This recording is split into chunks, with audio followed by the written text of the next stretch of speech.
A table looks a lot like an Excel spreadsheet in your Word document. A table has rows and columns and cells, just like a spreadsheet. Each cell can contain text, and text automatically wraps within a cell. The cell height increases to make room for all of the text that you add. Tables allow you to position blocks of text in relationship to each other and to the page. Tables can also be used for layout. There are 5 ways to insert a table. All of them begin on the Insert tab of the ribbon. You can choose Insert Table and draw your table essentially. Drag to cover the number of rows and columns that you want to include in your table. Make sure that you get the number of columns right, because as you'll notice, Word is taking the entire width of the page and dividing by the number of columns that you've selected. Therefore, it's a little harder to insert a column later. You'll have to adjust the columns that are already in place. You don't care as much how many rows there are, because you can easily add new rows to the table, as you'll see in a moment. So I'm going to begin with a 5x2 table. I know that I need 5 columns. I type text in my table as I would in my document, pressing Tab to move from one cell to the next.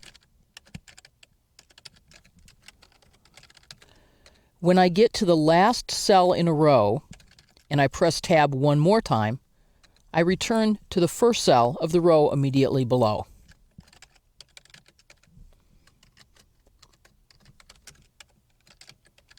If I miss a cell and want to back up, I can hold Shift and hit Tab to go back. So Tab to move to the right, Shift Tab to move to the left.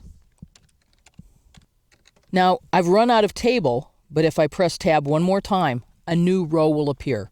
As I said, we don't have to worry a lot about having enough rows. We just need to make sure that we have enough columns. I can adjust my table column widths by simply pointing to the break between columns and dragging. When I do that, I want to make sure that nothing is selected. I can select rows or columns in my table, and if I have a row selected, for example, and adjust the column width, I'm only adjusting it for that row. This is usually not a good idea. So with nothing selected, but being anywhere in the table, I can adjust column widths. I can adjust row heights. There's a minimum row height that's set in the table properties. So I'd like to leave more room for city, but I don't need much room for state, and can have a lot of room for full names and for the number of employees in the year. I can also easily insert a new row. I can select the row and right-click and choose Insert, and my choices will be columns or rows. I have a row selected, so I can insert a new row above very easily. I'm going to undo that. I can insert a new blank row below. Now I can also insert a column. I can select an entire column, right-click, and choose Insert, Columns to the right. Some adjustment is made, looks good, and I again may want to go back and make some adjustment to other items. To delete a column, simply select it and delete it. When I inserted my table, I got 2 new tabs on my ribbon. Table Tools, the Design Tools, which we'll look at later, and our Layout Tools, where the commands we've just discussed, inserting and deleting, appear in the Rows and Columns group. That's the first way to insert a table. I have a couple of other ways that I can insert tables as well. Go back to Insert, choose Table, and choose Insert Table to open the Insert Table dialog box. And I can say, I'd like to have a table that has 3 columns and at least 2 rows. And Word will create that table for me. I'm going to undo that. The third way to insert a table is to draw the table. Not by dragging here, but by actually choosing Draw Table, grabbing this pencil tool, and creating a table. Drawing our columns, drawing our rows. When you're done drawing the table, be sure to turn Draw Table off in order to be able to get your insertion point back. Let's undo that table, piece by piece. I can insert a new table by choosing a quick table. These tables aren't what you and I would traditionally think of as tables. They're actually graphic elements that include contents.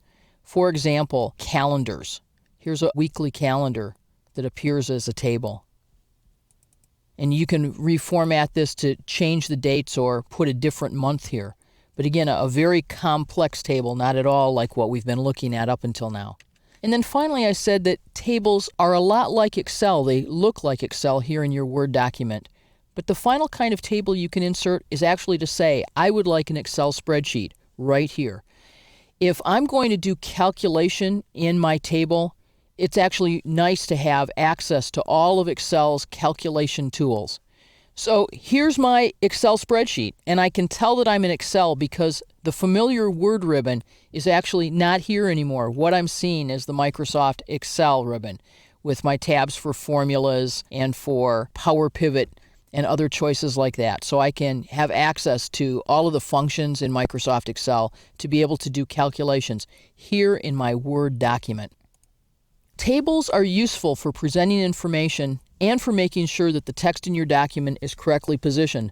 But with 5 different ways to insert 3 different types of tables, this is a feature that you'll be able to use for many purposes as you create your documents in Microsoft Word.